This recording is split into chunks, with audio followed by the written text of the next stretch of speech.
L'intervento di Gerardo Colombo e ci sono i ragazzi dell'Istituto Penale Collegati che salutiamo.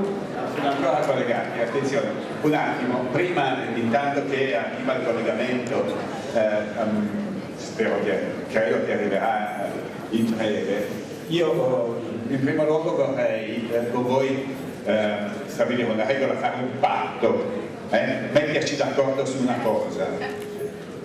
La cosa su cui ci mettiamo d'accordo, perché sennò io me ne vado, è che si parla uno per volta. È rivolto a tutti, ragazzi e adulti, studenti e professori, ok? I quali i professori, secondo me, noi non siamo abituati, no? Perché purtroppo è così, no? Ci tramandiamo quel che fatto è fatto, quod factum infectum fieri nequit, è un brocardo latino, non sapete cosa vuol dire brocardo, è una specie di proverbio che però aveva un significato, valevano come leggi, no? queste affermazioni, e ciò che è fatto non può essere disfatto, no? Noi lo prendiamo come dire che tutto è immutabile. Invece è vero che quel che è successo, se mi si buca la gomma è bucata, però è anche vero che si può andare avanti e per esempio la gomma cambiare, no? Allora, quel che è successo, però noi possiamo rimediare. Purtroppo invece noi stiamo qui che sentiamo il passato come se condizionasse necessariamente il futuro. E allora cosa succede? Succede che senza magari rifletterci, sopra, pensiamo che le cose vadano per conto loro, e invece non è così. E allora se vogliamo che in un'occasione come questa, 500 persone qui, poi i ragazzi dell'istituto, sia una situazione produttiva, è necessario che ci mettiamo un impegno tutti, giovani e meno giovani, diciamo anziani perché così mi sento un pochino meglio piuttosto di dire vecchi. Ma per far questo è necessario organizzarsi, cioè è necessario che ciascuno dalla propria parte la svolga consapevolmente, e la svolga.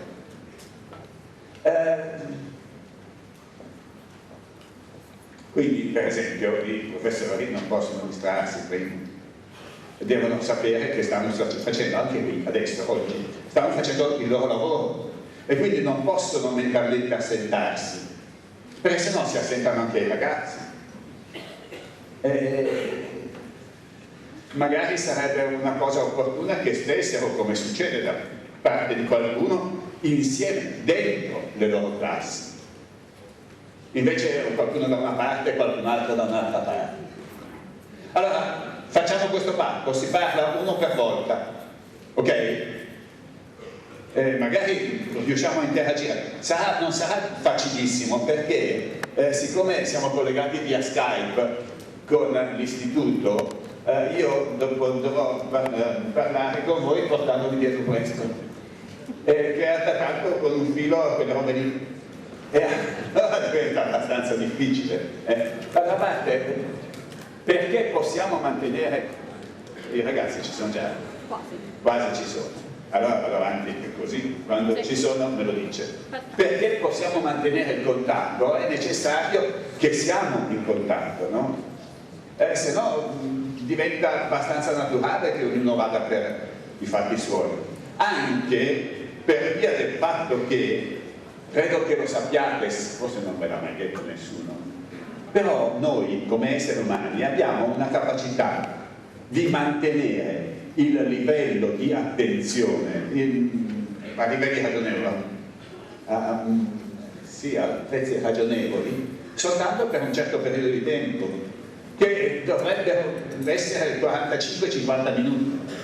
Dopo 50 minuti perdiamo il contatto, facciamo una fatica dell'altro mondo a mantenerlo.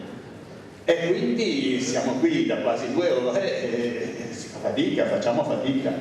Io vorrei, se siamo d'accordo tutti, intanto che cerchiamo di collegarci, che magari, forse anche senza uscire, però 5 minuti in cui ciascuno di voi fa quello che vuole, secondo me sarebbe molto salutare. Facciamo che per 5 minuti ognuno fa quello che pensa.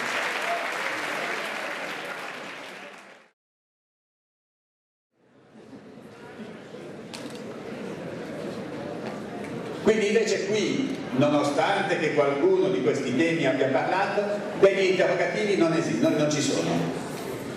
Come diceva la professoressa Boella, il dubbio è un pochino la molla che fa andare avanti, cioè il dubbio è importante, quindi dubbi non ce ne sono, tutte certezze.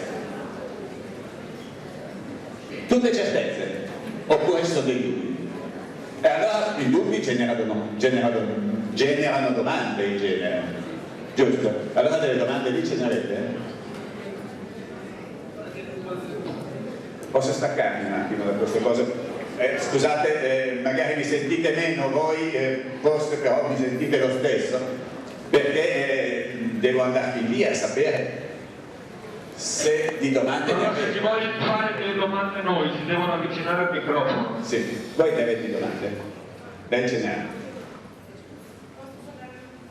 Tutta la vita della scuola, noi facciamo parte del gruppo del volontariato, Ok. i ragazzi che siamo qua e siamo venuti a sentire anche la conferenza che ha fatto un'altra scuola, eravamo Ok, insieme qui a Silea e lì ci sono venute delle domande, però io penso che quando una persona argomenta i dubbi sorgono mentre una persona parla, quindi io sicuramente avrò dei dubbi su... Però ha risolto questi dubbi, li ha chiariti o no? no, non tutti. Se non ha chiarito, magari è casa. Però Vuole fare? magari ti dà delle risposte mentre... Ma va bene, ok. Sì, ma io non spiego, io interagisco, cerco di interagire perché i percorsi si fanno insieme.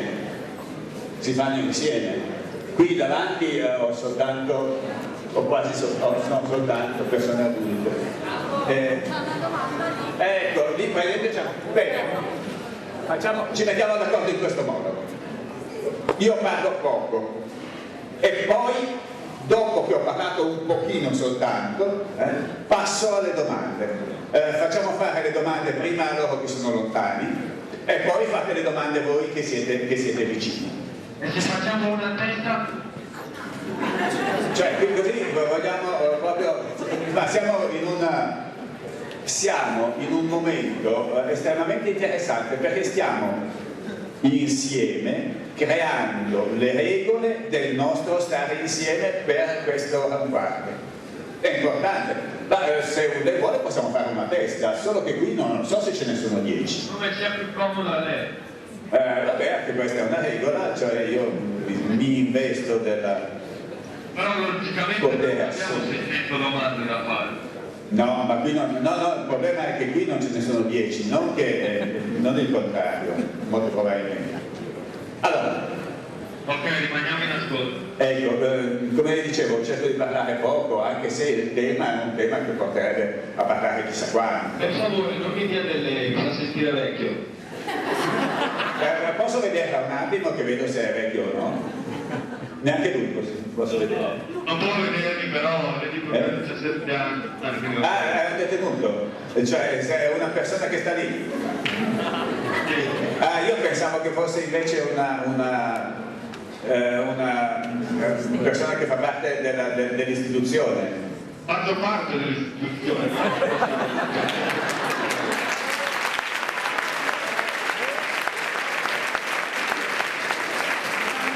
Pensavo che fosse un educatore, tanto per essere chiari, no? Che fosse un educatore o non so, il direttore dell'istituto o cose del genere. Il che vuol dire che le sue affermazioni sono, quello che dice è molto apprezzabile. Gli educatori sono dietro a me comunque. Benissimo. Adesso passo il microfono alla nostra vice direttrice. Cioè, però cosa facciamo? Va stabilito la regola che prima parlo io?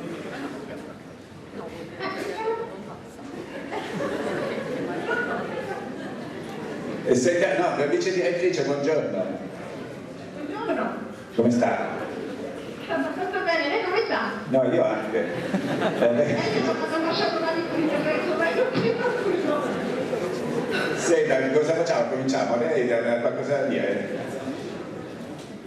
volevo fare una domanda. Sì. Mi sembra di essere a far parlare per telefono una persona e ci sono 600 guardoni che stanno ascoltando. Sì, dica. Facciamo una cosa, lei faccia l'intervento, poi quando ho finito l'intervento facciamo le domande. Va bene, credo che vada bene se sembrava che avesse una domanda.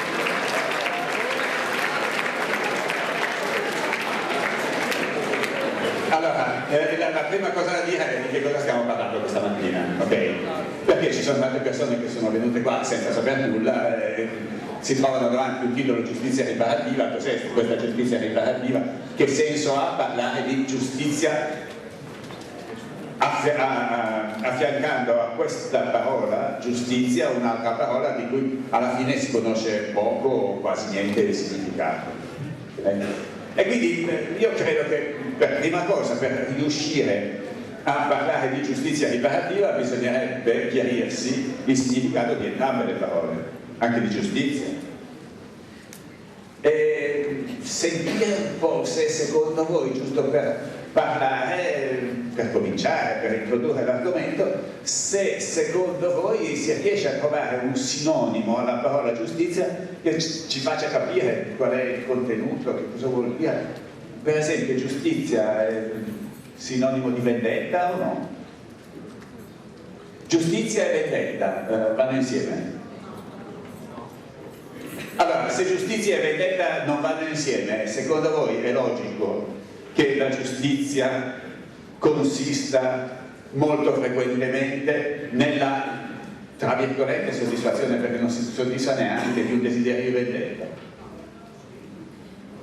Voi provate a andare, i giornali leggete poco, no? Sì, quasi niente. Dipende dalle persone, qualcuno sì, però in Italia si leggono pochi giornali. Ma succede magari guardare la televisione, guarda di più, mi capita di vedere qualche telegiornale, eccetera. Uno che dice cerco giustizia perché ha subito un torto. Quando dice cerco giustizia cosa dice? Non dice spesso voglio che sia punito il colui che mi ha fatto il torto. E questa è vendetta o no?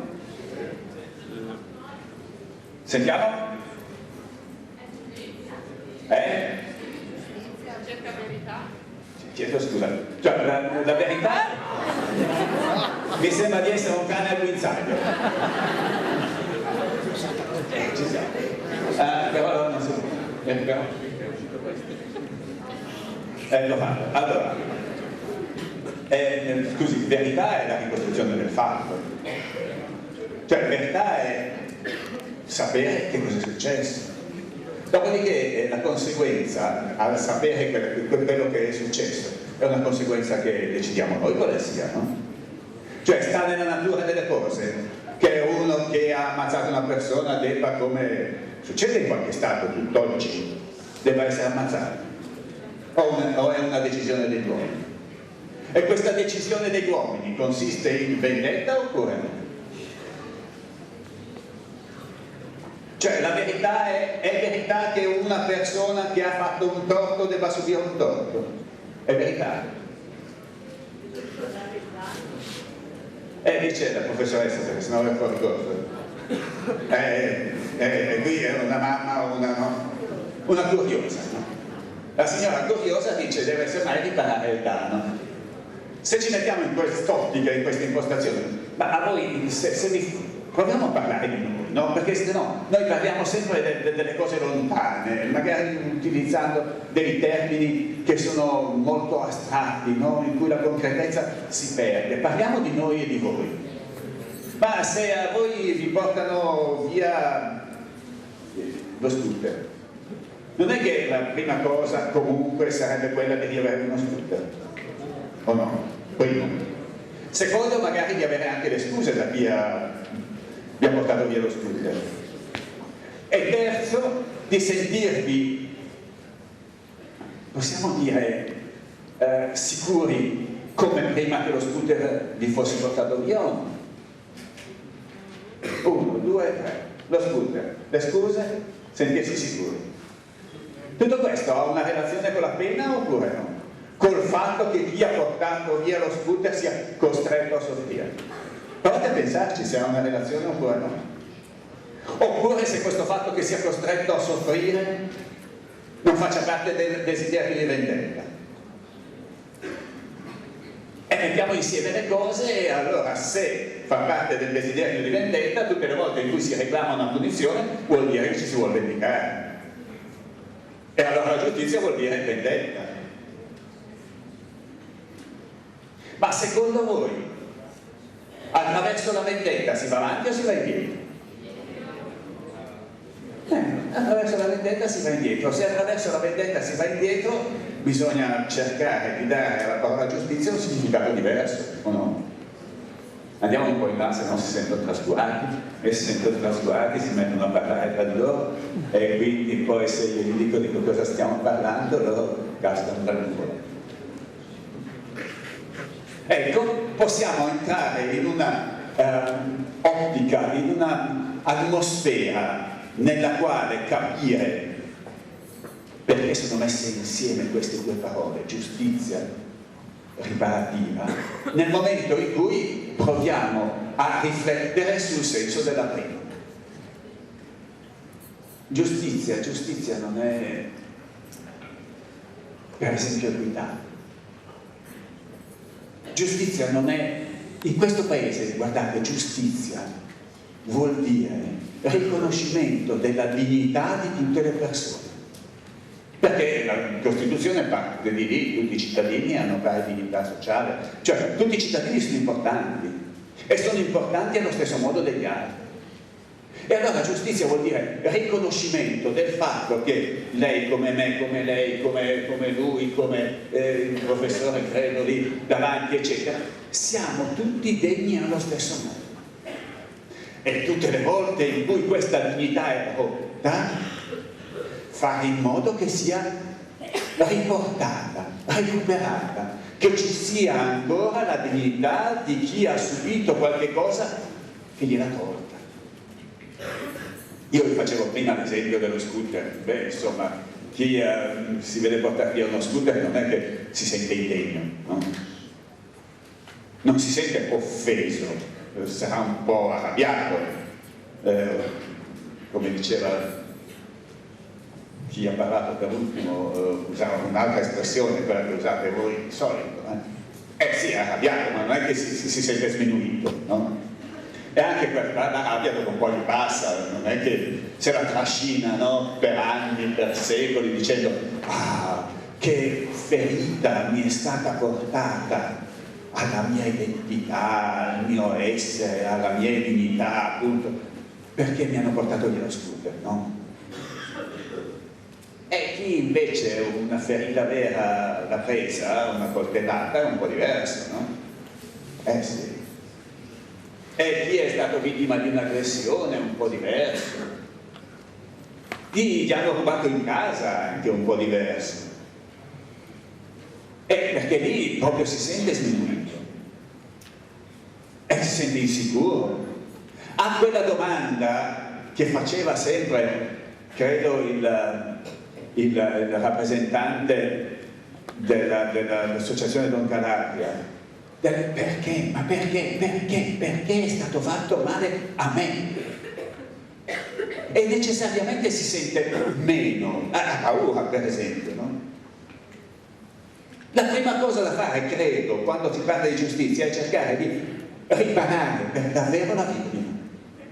Diceva anche, però era difficile da capirlo, perché voi siete abbastanza lontani dai meccanismi del processo, queste cose qua, che nel nostro sistema, il sistema della pena, la vittima è assolutamente ignorata, anzi è qualcosa di più che ignorata.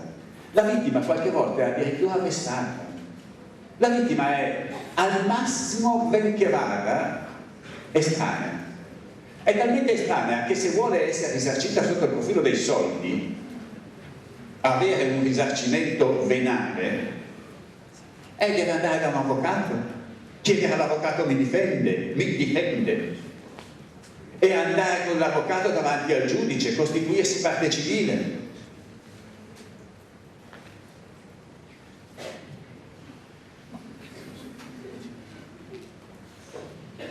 Prego.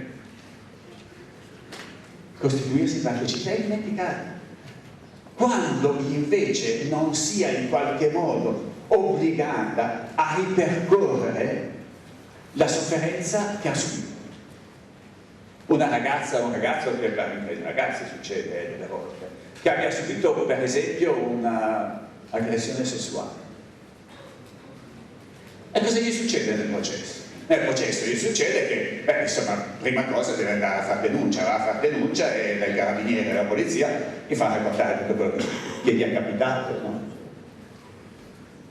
E incominciano le indagini, viene chiamato dal pubblico ministero, il pubblico ministero richiede esattamente tutto quello che è successo. E siccome è necessario verificare l'attendibilità, cioè vedere se è vero oppure no, perché succede anche delle volte, no? Che uno denunci qualche cosa che non è assolutamente vera. Si legge delle volte, anche in questo campo. Insomma, bisogna che approfondisca bene un po', no? E entri nei dettagli, non è una cosa piacevole, anzi. E poi andiamo davanti al giudice. Davanti al giudice si è interrogati non soltanto dal pubblico ministero, ma anche dall'avvocato di chi ha aggredito, che cercherà in tutti i modi di screditare la persona che sostiene di essere stata aggredita. È un ripetersi plurimo delle sofferenze che sono state subite attraverso il reato.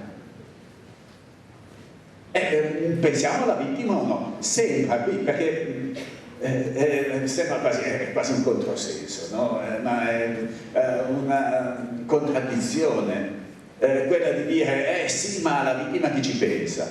Alla vittima non pensa nessuno oggi. Alla vittima, semmai, viene soddisfatto il sentimento negativo di vendetta, che è un sentimento, il sentimento di vendetta, che, attenzione, alimenta il rancore invece di spegnere. Il che vuol dire che continua a far soffrire la persona che ha subito il danno, perché mantiene il rancore. Quando uno dice sono contento perché quello lì è stato condannato, non si libera quello che ha detto così della sua sofferenza. E perché si possa liberare dalla sofferenza è necessario che si percorra una strada attraverso la quale ripararsi, riparare la vittima. È un po' come la gomma, vi dicevo prima, no? Se si buca la gomma è bucata, il fatto non lo si può cancellare, che la gomma è bucata.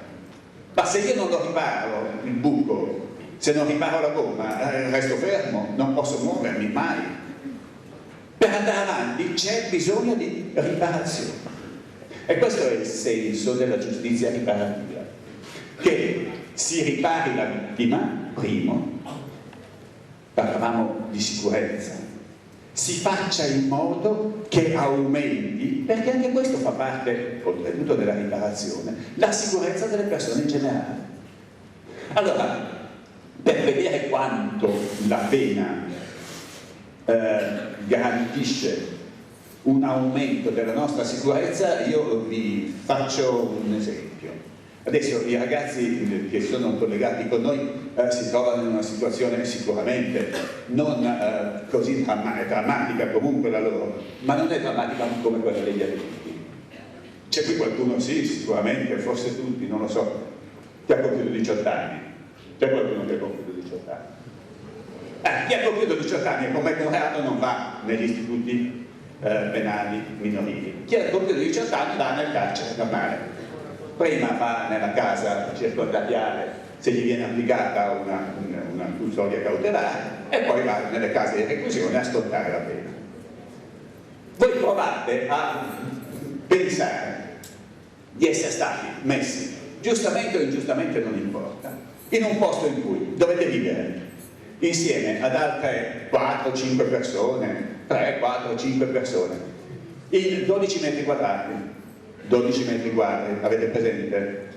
3x4, è piccolo, in cui ci sono anche i letti.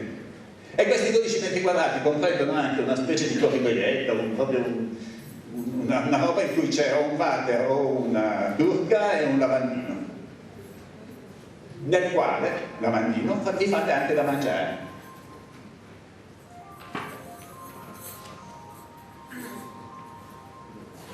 Questo era fatto apposta perché tutti si ricordino di togliere la suoneria del cellulare, che poi ce l'aveva nella borsa,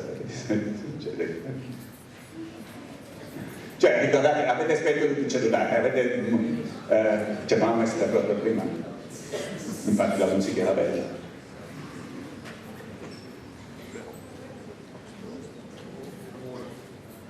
E però si perde il filo. Sì. In cui dovete stare chiusi dentro lì 22 ore al giorno, perché la stragrande maggioranza dei detenuti sta in cella 22 ore al giorno.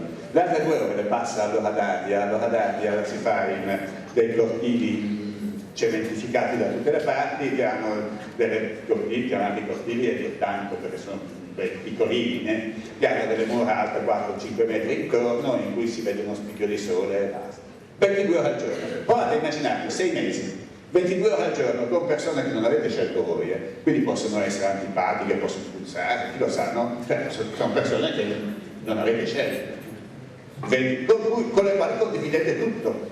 Anche il telecomando della televisione, perché c'è una televisione, non avete internet, internet non ce l'ha nessuno, in carcere internet non ce l'ha nessuno, i cellulari in carcere non ci sono, ok?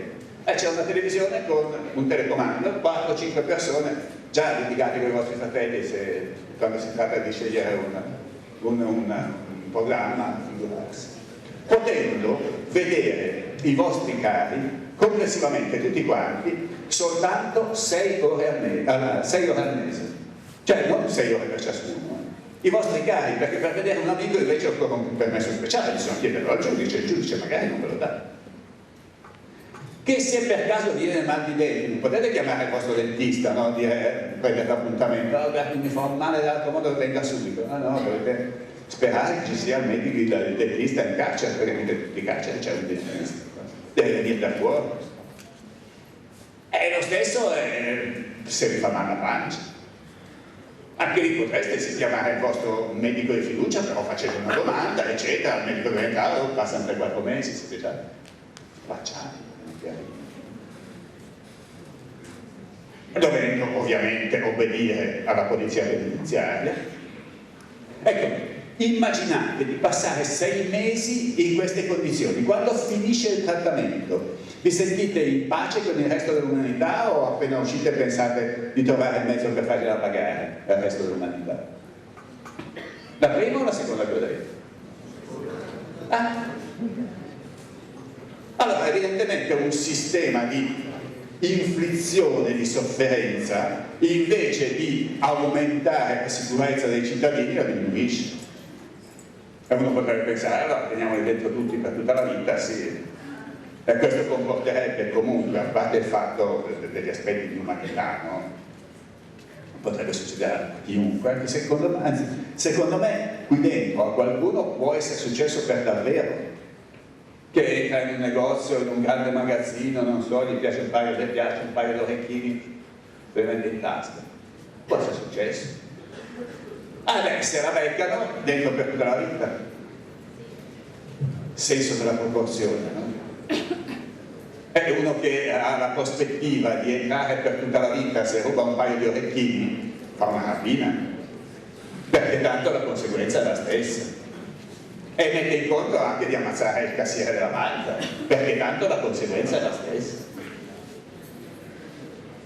Allora non è un sistema per garantire la nostra sicurezza, non è un sistema per riparare la vittima, è un sistema che io non lo so come mai ancora nel 2013 noi continuiamo convintamente a utilizzare, pur essendo in condizioni di sapere, se soltanto ci pensiamo un attimo, che è un sistema che effettivamente per davvero ci danneggia anziché avvantaggiarci. Ecco, allora, in che modo possiamo affrontare il problema? Se non va bene il carcere, come possiamo affrontarlo? Beh, io devo dare un'avvertenza prima, è ovvio, è assolutamente ovvio che chi è pericoloso per gli altri, fin tanto che è pericoloso sta da un'altra parte, no? Se uno va in giro a dare sberle alla gente, no, sta da un'altra parte, in modo che le sberle alla gente non le possa dare. Però dall'altra parte non può essere un carcere. È una struttura nella quale la dignità della persona, che vuol dire tutti i suoi diritti, che non siano incompatibili con il fatto di essere pericolosi per gli altri, tutti i suoi diritti devono essere rispettati. E allora il diritto all'igiene, il diritto allo spazio vitale, il diritto all'affetto, il diritto all'intimità con le persone. Sì, tutte queste cose qua. Primo. Secondo. E quale strada è? Quindi premesso che chi è pericoloso sta da un'altra parte, la strada qual è? Beh, una delle strade sta nella mediazione penale. In che cosa consiste questa mediazione? È stato accennato, andiamoci dentro soltanto un attimino in più. È stato detto anche che cosa turba di più la vittima. E certo, perché si fanno delle ricerche su questo, ma si può anche ragionare su se stessi. Ciascuno di noi è stato o ritiene di essere stato vittima di qualche cosa. Chissà quante volte, andiamo un po' di là perché sennò si sentono, e poi mi piace far girare la telecamera al Signore. Chissà quante volte ciascuno di noi ha detto nel corso della sua vita ma non è giusto però, ma non è giusto. Tutte le volte in cui si dice non è giusto, riferendosi a se stessi, e si ritiene di essere stati vittima di un torto.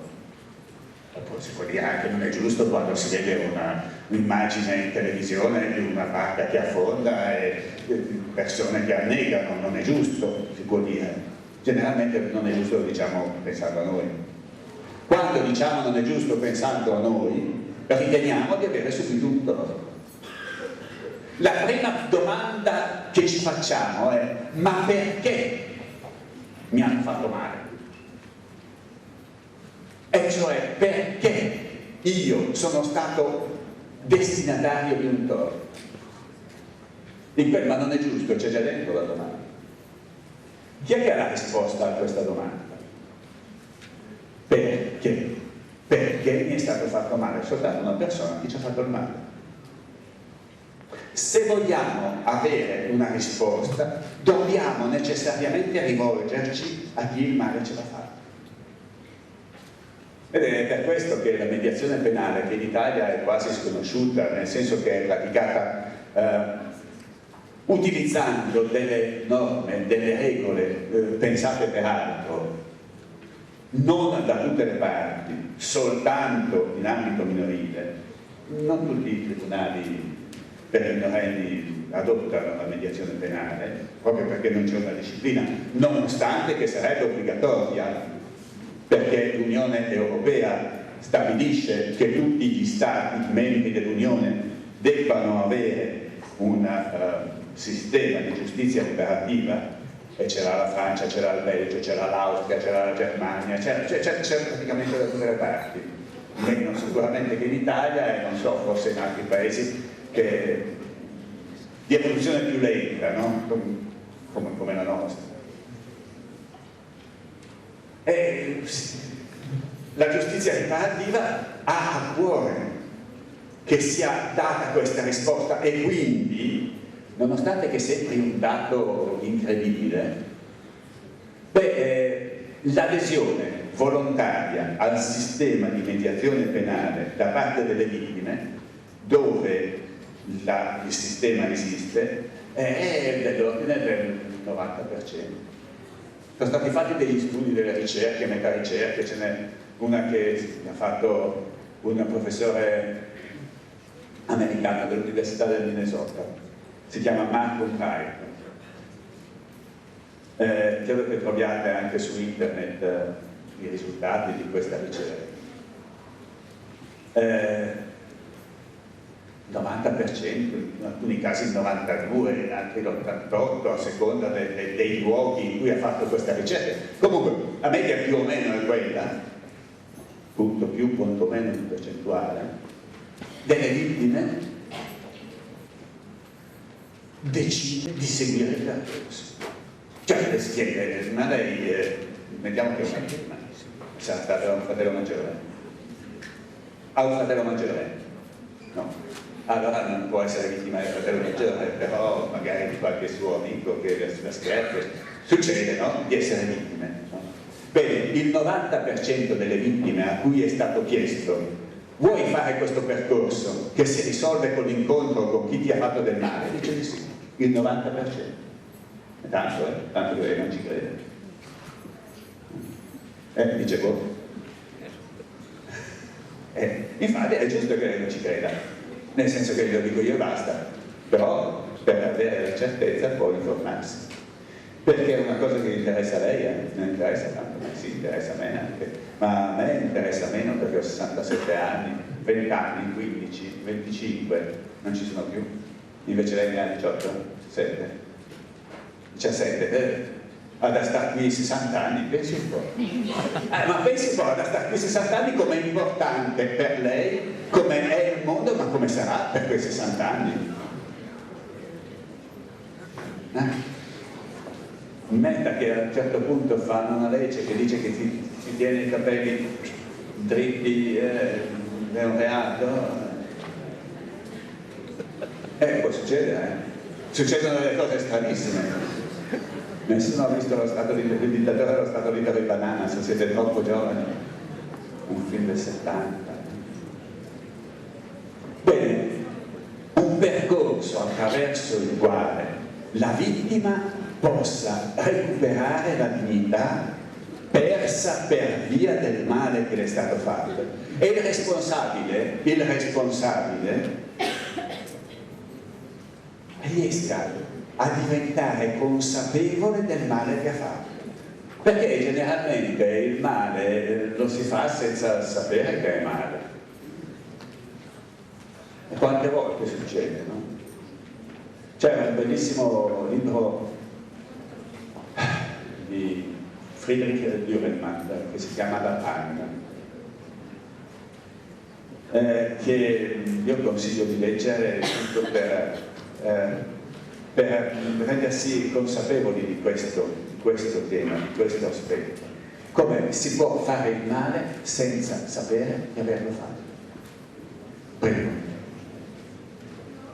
Secondo, quindi diventare consapevole che si è fatto del male senza per questo essere distrutti dai sensi di colpa. Perché quando una persona poi si rende conto di aver fatto del male,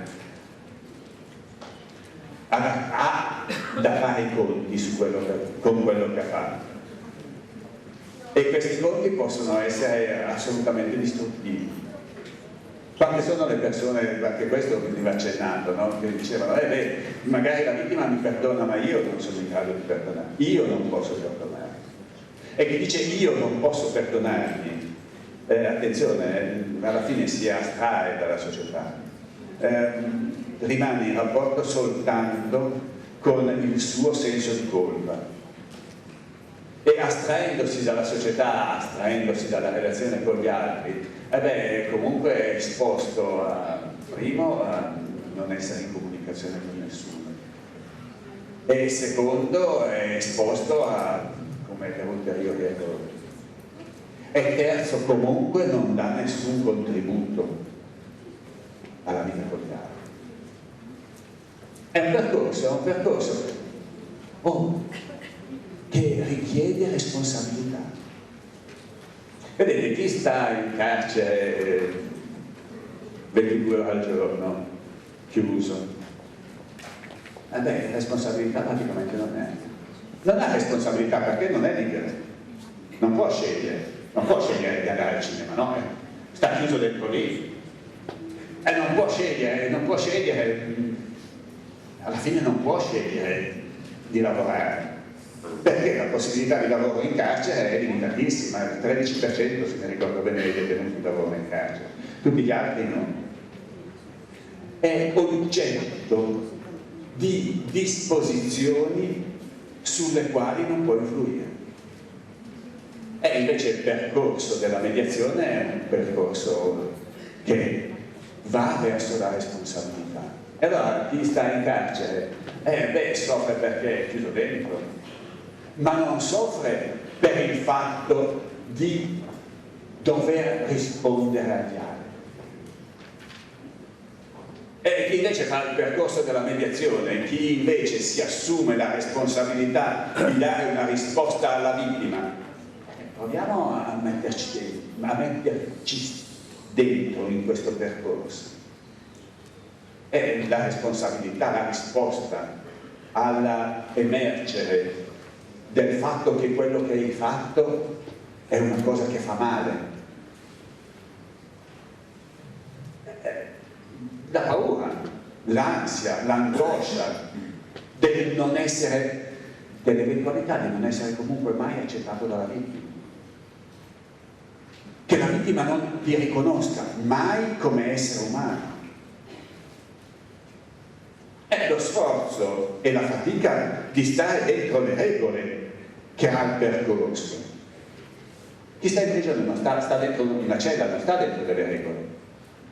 Nel senso che non gli si richiede nessuno sforzo per essere nelle regole, in quanto queste gli sono imposte. Non ha la possibilità di scegliere. Sì, la seguo, no, non la seguo. Che è esattamente il contrario, no? Rispetto al caso della mediazione.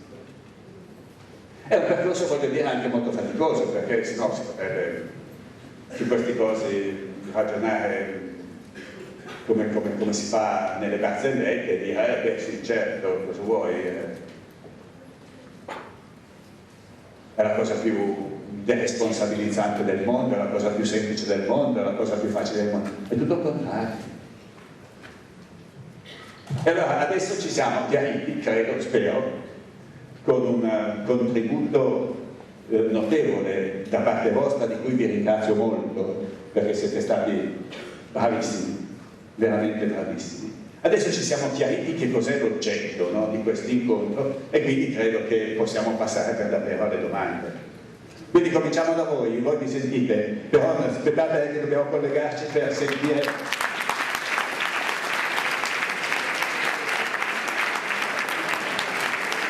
Allora, voi ci sentite? Ci siamo, ci siamo. Perfetto, vogliamo fare la prima domanda?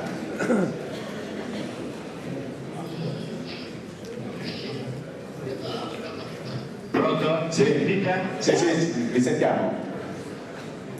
Noi vi sentiamo A tratti? Adesso mi sentite? ha staccato qualcosa che non vi sentiamo proprio. Aspetti un attimo, anche qua bisogna vedere se... Mi sentite adesso? Sì o no? Adesso vi sentiamo. Oh, perfetto. Ma prima non sentivate?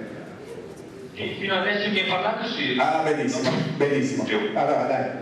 Allora, perché abbiamo inserito il check per sentire anche voi e si capisce che ha fatto una qualche interferenza. Ci fate la prima domanda? Oh. Allora, intanto che mi stupisco che lei dica queste cose, ma dei magistrati no. Degli altri ma magistrati non dicono. Io ho smesso di fare il magistrato. È l'unico che la pensa così. No, non sono l'unico che la pensa così. Non sono l'unico che la pensa così. io ho smesso di fare magistrato perché adesso per una digressione breve, no? Perché secondo me, vedete, io ho fatto magistrato per 33 anni, abbondanti. Cos'è che bisogna fare? Sarà stanchissima, resta col braccio così per 15 giorni perché le sia anchilosa e quindi non potrà più metterlo dritto, poveretta. Coraggio, per 15 giorni bisogna ormai.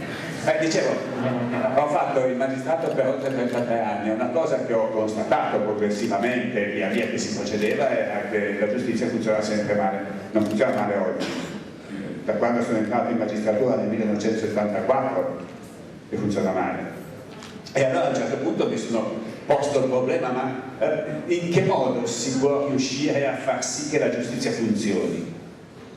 E la risposta che mi sono dato è stata che il momento cruciale non sta nei tribunali, ma sta nelle scuole, sta nella testa della gente, sta nel pensiero, sta nella cultura e quindi sta nell'educazione. Ho smesso di fare quello e mi sono messo a fare questo. Io di ragazzi ne incontro 50.000 all'anno. Poiché poi non dico che i magistrati, ci sono tantissimi magistrati sensibilissimi, credo che quasi tutti quelli che fanno penale pensino che sia giusta la pena. Io, come dicevo, non lo penso. Però nello stesso tempo sono molto attenti, estremamente cauti, alcuni, altri no, altri succedono. Ha detto bene, alcuni. Dai, fatemi la domanda, là. Allora, lei prima parlava che i cittadini hanno pari identità fiscale. Sì. Giusto? Sì. Non la sento più. Ho detto sì. Avete staccato qualcosa? Non abbiamo staccato niente, cioè, com'è che facciamo? Adesso sì. Allora, qui c'è un check che si capisce che sia un po' ossidato, bisogna girarlo ogni tanto, adesso lo giro, ogni 5 secondi lo giro. Allora, dicevo... Lei prima ha detto che tutti i cittadini hanno pari dignità sociale. Sì. Però perché noi detenuti ne abbiamo di meno? È per via del comportamento, secondo me. Cioè, il discorso sta qui. Perché noi dobbiamo vivere come animali? È perché la cultura di questo paese è tale per cui, secondo la maggioranza delle persone, è giusto che chi ha commesso un reato debba vivere come animale.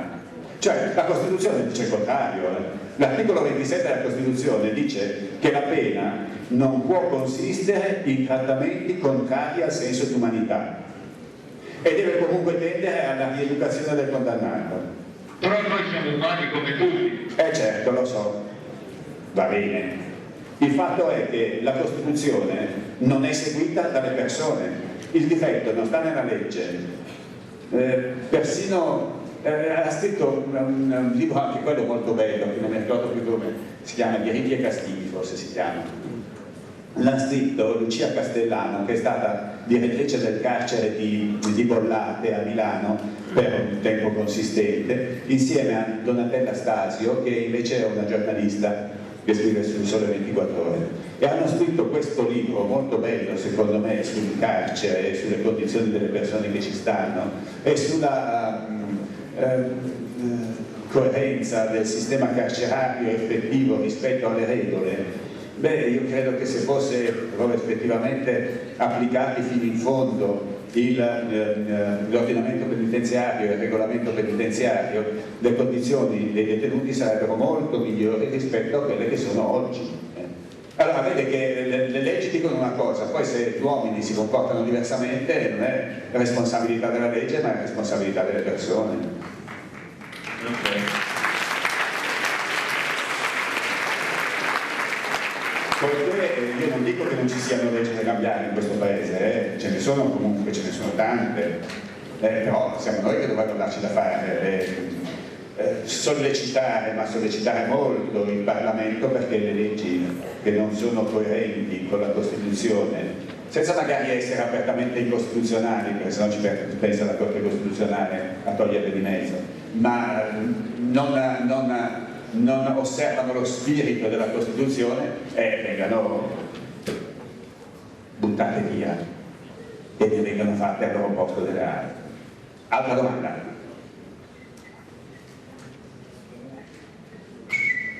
Allora, poi, perché?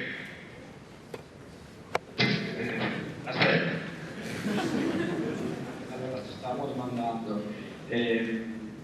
vista la sua esperienza, perché dobbiamo aspettare che un magistrato maturi così tanta esperienza sul campo e una volta che è uscito dal suo lavoro può effettivamente dire queste cose prima? Io prima devo dire, guardi, che io quando sono entrato in magistratura non è che pensassi tutte le cose che penso adesso. Io ho passato 33 anni a fare il giudice. Che cosa è cambiato? Come? Cosa è cambiato? È cambiato, cioè facendo esperienza ho cambiato idea. Cioè anche lì, no? Per tornare sempre a quello che diceva la professoressa Boella, che voi non avete sentito prima, che diceva attenzione, è vero che quel che è successo non può essere cancellato, però ci si può evolvere. Allora io vedendo le conseguenze del carcere, vedendo il carcere e così via, progressivamente, mettendoci del tempo, mettendoci tanto tempo, sono arrivato alla conclusione che secondo me, come vi dicevo, il carcere invece di essere un aiuto alla cittadinanza è qualcosa che ostacola. Però all'inizio non pensavo così, pensavo che la punizione fosse un favore. Ma guardate che la stragrande maggioranza dei genitori, forse non adesso la stragrande maggioranza, ma una consistente fetta di genitori, pensa che la punizione sia giusta. E pensano che la punizione sia giusta quasi tutti gli insegnanti, tanti insegnanti. Così come pensano che la punizione sia giusta ai ragazzi, non per quello che riguarda loro stessi, ma per quello che riguarda gli altri. E pensano che sia giusta la punizione una fetta consistente di persone che stanno rinchiuse nelle case circondariali o di reclusione. Sì, prego. Scusi, ma la punizione dovrebbe essere un recupero per la nostra persona? Sì, ma per essere un recupero secondo me non può essere una punizione.